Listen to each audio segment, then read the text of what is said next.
আমি সঞ্জনা ব্যান্ডেল থেকে একটা হোম বেকারি রান করি। আমার বেকারির নাম সঞ্জনাস কেক হাউস। আমি চকলেট ফ্লেভার কেকের লেয়ারিং কিভাবে করি সেটাই আপনাদের সাথে শেয়ার করছি। এই কেকের অর্ডারটা একটা নতুন কাস্টমারের থেকে পেয়েছিলাম।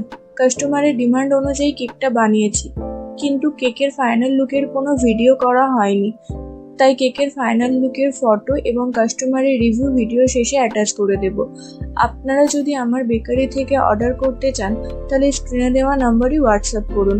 ব্যান্ডেল টু শ্রীরামপুর স্টেশন এবং ব্যান্ডেল হুগলি চুঁচুড়ার যে কোনো জায়গাতে hand to hand delivery available.